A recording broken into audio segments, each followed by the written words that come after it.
Hello Jamshedpur, this is me Abhinav and you are watching me on jamshedpurtainment.in। आज जो हमारे साथ शख्सियत हैं, आप उनको देख के पहचान ही गए हो कि ये कौन है। इनको कोई इंट्रोडक्शन की ज़रूरत नहीं है। तो सर, सबसे पहले ये बताइए कि आपका बचपन कैसे गुजरा। पलामू में आपने स्कूलिंग की, क्या समस्याएं आपके सामने आई थी? एक्चुअली हम लोगों का बचपन जब 50 साल पहले जब से होश संभाले, तो उस समय का झारखंड और अभी के झारखंड में बहुत अंतर था। पलामू के सुदूरवर्ती गांव में पैदा होने के बाद मैं अपनी स्कूलिंग के लिए हाई स्कूल में लगभग जो मेरे गांव से 15 किलोमीटर दूर था, वहां कभी पैदल कभी साइकिल से जाते थे। तो 15 किलोमीटर जाना और 15 किलोमीटर आना, तो आज के और उस समय के परिवेश में बहुत अंतर आया है। बिल्कुल सर, आपने जैसे बताया कि परिवेश में अंतर आया, बिल्कुल आया है। लेकिन सर, संघर्ष जो है, छात्रों का संघर्ष आज भी जो है एक तरह से है, एग्जिस्ट करता है। There are struggles in the student community. तो आप उसको कैसे देखते हैं? अगर वैसे देखिए तो चूँकि पॉपुलेशन बढ़ा है तो यूथ भी बढ़े हैं। तो अगर स्ट्रगल्स के रूप में हम देखें तो उस समय के जो रियली वर्किंग फोर्स था और जो यूथ थे जो कुछ काम करना चाहते थे, तो अगर आज के परिप्रेक्ष्य में देखें तो वहाँ कुछ मामले में इजी था कि अगर आप अपना पढ़ाई पूरा कर लिए, सपोज़ कीजिए कि हम लोग जब एमएससी पास किए थे तो पास करते के साथ हम लोगों को जॉब मिल गया था। एमएससी का डिग्री लिए, उस समय केवल रांची यूनिवर्सिटी हुआ करता था, तो उस समय एमएससी करने वालों की संख्या भी बहुत कम थी। पूरे झारखंड में एक ही यूनिवर्सिटी था, वो था रांची यूनिवर्सिटी। तो उस मामले में जो ब्राइट स्टूडेंट थे उनके पास स्ट्रगल नहीं था, पास किए जॉब मिल जाता था। आज के डेट में अगर हम लोग को देखें तो कंपटीशन बहुत बढ़ गया है, यूथ के पास कंपटीशन बहुत बढ़ गया है। इसलिए स्ट्रगल अगर आप देखेंगे तो यूथ को उस समय से कम स्ट्रगल करना पड़ रहा है, ऐसा मैं नहीं मानता हूँ। स्ट्रगल यूथ का बढ़ा है। बिल्कुल सर, लेकिन एक ये भी बात है कि आज के जो स्ट्रगल्स हैं वो बिल्कुल पिछले ज़माने के, गुजरे ज़माने के स्ट्रगल्स से अलग हैं। लेकिन आज का जो सर स्ट्रगल है, हम एक पैंडमिक से गुजर गए हैं। अभी इंडिया पैंडमिक से गुजरा, इतना इंडिया में इतनी प्रॉब्लम्स हमने फेस की, और झारखंड में तो समस्याएं बहुत ज़्यादा थी। यहाँ पर में भी हम झारखंड से बिलोंग करते हैं तो झारखंड की बात करेंगे।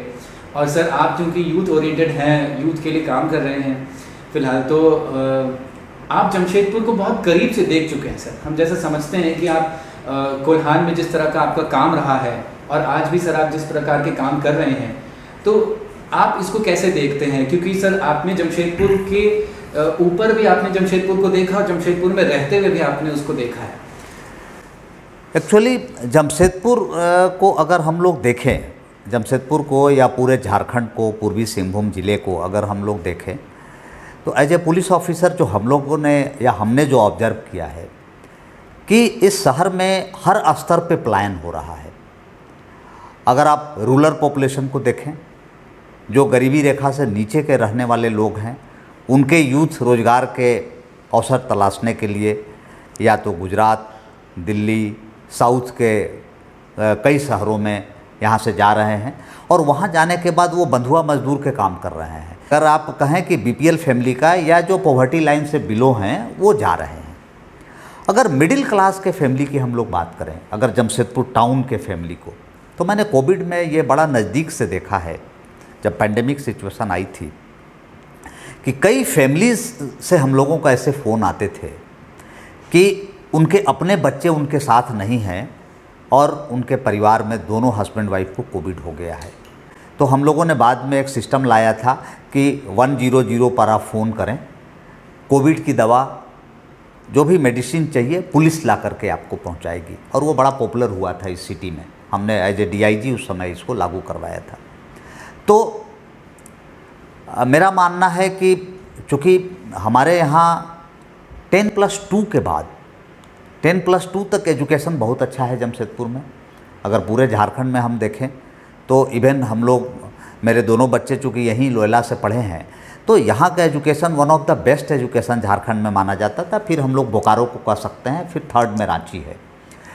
तो 10+2 तक कोई दिक्कत नहीं है। लेकिन जैसे ही आप 12th पास करते हैं, आपके पास हायर सेंटर्स यहाँ नहीं थे, आज भी बहुत कम है। चूँकि आप अभी भी अगर आप झारखंड में देखें तो इंजीनियरिंग कॉलेज की अगर हम बात करें तो आपके पास वही पुराना NIT Jamshedpur, BIT Mishra, ISM Dhanbad, BIT Sindri, यही 4 कॉलेज ऐसा है जिस पर कोई भी गार्जियन रिलायबल हो सकता है या बच्चे भी रिलायबल हो सकते हैं। और ये 4 कॉलेज आज का नहीं है, ये बहुत पुराना है। तो हम लोगों ने इस मामले में 22 साल में बहुत पीछे रह गए। आज आप बैंगलोर में देखें तो इंजीनियरिंग कॉलेज 150 से ज़्यादा है। हमारे यहाँ जो झारखंड में इंजीनियरिंग कॉलेज खुले भी, ऐसा नहीं है कि इंजीनियरिंग कॉलेज खुले नहीं हैं यहाँ, जो इंजीनियरिंग कॉलेज खुले भी यहाँ, उसकी आपने क्वालिटी पर ध्यान नहीं दिया। तो जो इंजीनियर ग्रेजुएट्स पैदा हुए उससे, उनको लेने के लिए कोई कंपनियां नहीं हैं। तो हम लोगों ने क्वालिटी एजुकेशन इम्प्रूव नहीं किया, ये एक बहुत बड़ा लैक है। दूसरा, हम लोगों ने कभी भी, क्योंकि एक बार जो बच्चे यहाँ से पढ़ने के लिए निकल गए, अब उसके सेकंड फेज में अगर आप आते हैं तो पढ़ने के लिए गए इंजीनियरिंग करने, आप जहाँ भी गए फिर अब वापस तभी ना आएंगे जब आपके अपने शहर में जॉब अपॉर्चुनिटी होगा, क्योंकि आपके यहाँ जॉब अपॉर्चुनिटीज़ भी नहीं है, क्योंकि हम लोगों ने क्रिएट ही नहीं किया। आप जॉब अपॉर्चुनिटीज़ क्रिएट करने के लिए आपको इसके लिए आईटी हब बनाना पड़ेगा। तो हम लोगों ने उस सेक्टर में चूँकि काम नहीं किया, इसलिए अब इसका बड़ा दूरगामी प्रभाव पड़ा। अगर जॉब अपॉर्चुनिटी बैंगलोर में है तो जो यूथ बैंगलोर गए पूरे इंडिया से, नॉर्थ इंडिया से, वो सब वहीं एब्जॉर्ब हो गए। अब जब वहाँ एब्जॉर्ब हो गए तो वहीं पर अर्निंग करने लगे, तो वहाँ अर्निंग करने लगे तो वहीं पर अपार्टमेंट डेवलप किया, क्योंकि उनकी सैलरी भी वहीं खर्च होने लगी। ये सब को रिलेटेड है। तो 22 साल में बैंगलोर आपका इंडिया का फास्टेस्ट ग्रोइंग मेट्रो हो गया। तो ये सब लॉन्ग टर्म प्लानिंग हम लोगों को सोचना पड़ेगा। Very I opening sir, but ऐसा बिल्कुल नहीं है कि झारखंड के पास पोटेंशियल नहीं है। जैसा आपने मेंशन किया कि हमारे यहाँ पे बड़े कॉलेजेस हैं, हमारे यहाँ पे रिसोर्सेज भी हैं, we are no less in resources. हमारे यहाँ पे खनिज पदार्थ इतने सारे हैं, मिनरल्स हैं इतने सारे, बट हम लोग ये जो पीछे लैग कर रहे हैं, आपने बहुत अच्छे से डिस्क्राइब भी किया। लेकिन सर इसका सोल्यूशन क्या निकल के आएगा?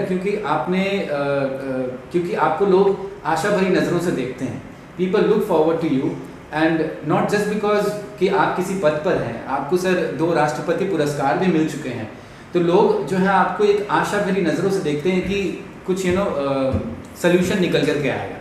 तो सर आपके हिसाब से ये जो एक समस्या के रूप में हमारे सामने ये स्थिति आ रही है, तो इसका क्या सोल्यूशन आपको लगता है कि होना चाहिए? एक्चुअली ऐसी चीज़ों का रातों रात सोल्यूशन नहीं हो सकता है, लेकिन मेरा मानना है कि यूथ को केवल गवर्नमेंट जॉब के भरोसे नहीं रहना होगा कि गवर्नमेंट जॉब क्रिएट करेगी और हमें गवर्नमेंट जॉब मिलेगा ना। सबसे पहला चीज़ तो करना होगा यूथ को कि स्किल लेबरर बनना होगा। हम जो एमलेसली एजुकेशन कर रहे हैं कि हमें कुछ नहीं मिला तो हम बीए एमए कर लिए, हमें यूथ को ये आपके थ्रू हम ज़रूर मैसेज देना चाहेंगे कि 10th क्लास में, अभी मैं जो रिसेंटली पाठशाला दर्शन शुरू किया हूँ, इसका उद्देश्य यही है कि 9th-10th के बच्चों को में ये भावना डेवलप करें कि 10th जाते जाते तुम अपने लाइफ का गोल सेट करो कि हमें बनना क्या है। लेकिन 10th में जाते जाते बच्चा अपना गोल सेट करे और अपना पोटेंशियल को देखे। अगर हमको मैथ ठीक से नहीं आता है और मदर फादर ज़बरदस्ती हमको दबाव दे रहे हैं कि नहीं तुमको इंजीनियर बनना है, तो ये यूजलेस है। हम 10th में फेल कर रहे हैं और गार्जियन स्कूल में भी दबाव दे रहे हैं कि ना साइंस से दे दीजिए। तो ये गार्जियंस को भी सोचना होगा, टीचर्स को भी सोचना होगा कि हमारे बच्चे में पोटेंशियल क्या है। अब मैं कुछ रास्ते बताऊंगा यहाँ के यूथ के लिए कि वो क्या कर सकते हैं। तो आजकल स्टार्टअप का धूम मचा हुआ है। मैं टाटा स्टील के आपके माध्यम से अगर कोई ऑफिसर आपके व्यू देखते होंगे इस चैनल को, तो ज़रूर मैं इनके कॉरपोरेट सेक्टर को कहना चाहूँगा कि टाटा स्टील, चूँकि रतन टाटा का विज़न से मैं वाकिफ़ हूँ, रतन टाटा का विज़न अन्य बिजनेसमैन से अलग है, वो कई स्टार्टअप को सपोर्ट भी करते हैं। क्यों नहीं टाटा स्टील यहाँ एक स्टार्टअप कॉम्प्लेक्स बनाती है जमशेदपुर शहर में, जिसमें यूथ कोई ऑफिस के लिए स्पेस लेना चाहे तो उसको सस्ते दर पर स्पेस मिले। क्योंकि सबसे बड़ा यूथ के पास समस्या यही है कि मान लीजिए आप कुछ करना चाहते हैं, कहाँ करेंगे। अब जमशेदपुर में इतने जगह महंगे हैं कि आप एक छोटा सा ऑफिस ऐसा बनाने के लिए चाहेंगे तो हो सकता है 10-20 लाख रुपए लगेंगे। अब 20 लाख रुपए अगर आप बैंक से लोन लेकर के एक छोटा सा ऑफिस बनाएंगे तो फिर आपके पास लोन का टेंशन होगा। तो पहला तो है कि कोई आइदर गवर्नमेंट या कोई बड़ा कॉरपोरेट सेक्टर जो वेलफेयर माइंडेड है, वो कॉरपोरेट सेक्टर ऐसे स्पेस भाड़े पर उपलब्ध कराए सस्ते में, जहां कॉरपोरेट ऑफिस कोई भी नौजवान खोल सके। पहली पॉइंट। दूसरा, अब आज का नौजवान क्या कर सकता है, मैं छोटा छोटा आपको 2-4 एग्जाम्पल देना चाहूँगा। जैसे जमशेदपुर में पटमदा एक जगह है, बगल में है। पटमदा सब्जी के लिए बड़ा फेमस माना जाता है, ठीक है। क्यों नहीं यहाँ यूथ कोई सोसाइटी बना के 5-6 लड़के यूथ मिल करके पटमदा फ्रेश वेजिटेबल्स लॉन्च कर सकते हैं। Why not. पटमदा फ्रेश, जैसे मुंबई में मुंबई फ्रेश, बैंगलोर में अभी हाल में लॉन्च हुआ है बैंगलोर फ्रेश। आपके यहाँ कम से कम मेरा जो मानना है 5 लाख आबादी अपार्टमेंट में रहती है पूरे, अगर यहाँ से आदित्यपुर को और जमशेदपुर को देख लें तो आप चाहें तो कितने यूथ को इसमें रोजगार मिल जाएगा। और इसमें करना कुछ नहीं है, बहुत बड़ा ये इसमें एसेट इन्वॉल्व नहीं है। आप 2-3 गाड़ियाँ खरीद लें, छोटी एसी गाड़ी उसको बना दें, पिकअप वैन खरीद लें, 5-7 लड़कों का ग्रुप बना लें, वहाँ पर एक प्रोसेसिंग यूनिट, कुछ नहीं एक रूम ले लें पटमदा में, वहाँ सब्जी मार्केट से लिफ्ट करें, वहाँ जस्ट प्रोसेस करके पैकेजिंग करें और पटमदा फ्रेश लॉन्च करके यूथ चाहे तो कितने बेरोजगारों को इसमें रोजगार मिल जाएगा। और हैवी इसमें प्रॉफिट है। आप हर अपार्टमेंट में सुबह सुबह फ्रेश सब्जी पहुँचा दें, आप मार्केट से प्रोड्यूस लिए और फ्रेश सब्जी पहुँचा दिए। एक मैं छोटा सा एग्जाम्पल दे रहा हूँ कि यूथ चाहे तो ये कर सकता है। दूसरा है, जमशेदपुर के इर्द गिर्द में टूरिज्म का बहुत स्कोप है ना। पटमदा, ये आपका दलमा हिल्स है, बहुत सारे हमारे झील लेक हैं, चांडिल लेक, ये लेक।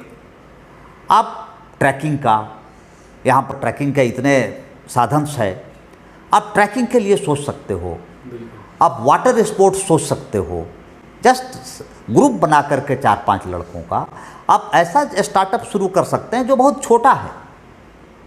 अब आपको तीसरा चीज़ बताते हैं जो बहुत ही छोटे स्तर पे शुरू हो सकता है। ये सब बड़े शहरों में, मेट्रोज में शुरू हो रहा है, हमारे यहाँ नहीं है।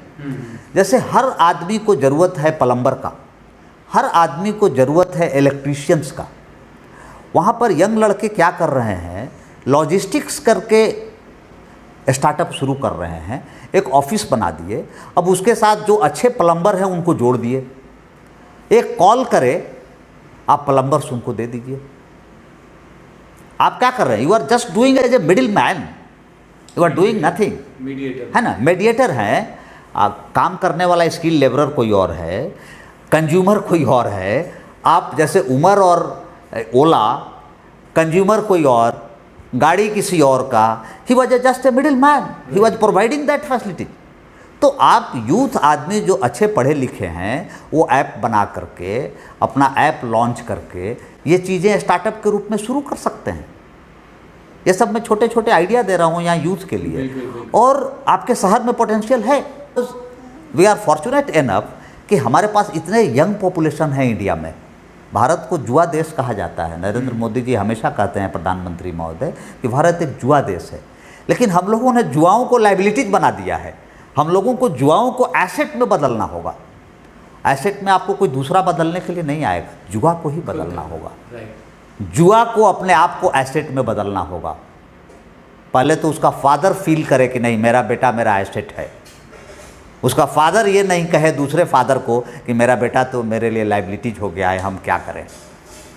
तो दिस थॉट को चेंज करने के लिए उस जुआ को आगे आना होगा। तो जुआओं को मैं आपके माध्यम से संदेश देना चाहते हैं कि बहुत छोटी छोटी चीज़ें हैं आपके इर्द गिर्द में उपलब्ध, आप डेवलप करें, अपने आप को तैयार करें, उठें, खड़े हों और दौड़ना शुरू करें, फिर देखिए मंजिल आपके करीब आ जाएगी। बिल्कुल बिल्कुल। सर जाते जाते एक मैसेज युवाओं के लिए, क्योंकि आप युवा मुद्दों पर बात करते हैं और आज भी हमारी बात जो है वो जमशेदपुर और युवाओं के इर्द गिर्द हुई, तो जाते जाते सर एक मैसेज आज के जमशेदपुर के युवा के लिए अगर आप देना चाहें तो। युवाओं को मैं एक मैसेज ज़रूर देना चाहूँगा। मैं डीआईजी था तो इस पर एक वर्कशॉप भी किया था और बड़ा चिंतित रहता हूँ कि यूथ पहले अपने लाइफ में डिसिप्लिन लाएं। डिसिप्लिन लाने कहने का मतलब हुआ नशा से दूर रहें, अपने मन में डिप्रेशन नहीं आने दें किसी भी हालत में, नंबर चाहे कम आए ज़्यादा आए, डिप्रेशन से बाहर निकलें। गार्जियंस भी कभी बच्चे से वो सपना नहीं देखें जिसका लायक बच्चे नहीं हों, वो सपना हमेशा वही देखें जो उनके मन करता है, और 10th 11th तक जाते जाते वो डिसाइड कर लें कि हमें क्या सपना देखना है, और सुबह का सूरज देखने का कोशिश करें। जो सुबह का सूर्योदय नहीं देखेगा वो जीवन में, अगर 2 बजे रात तक हम इंटरनेट में फंसे रहेंगे और 10 बजे दिन में उठेंगे तो दुनिया उसके आगे से निकल जाएगी।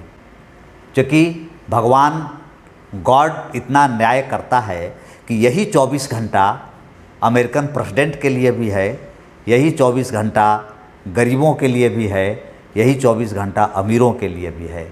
तो इस 24 घंटा को मैनेज करना है, इसलिए जुआ टाइम मैनेजमेंट सीखें, क्योंकि पुरानी कहावत है time and tides waits for none.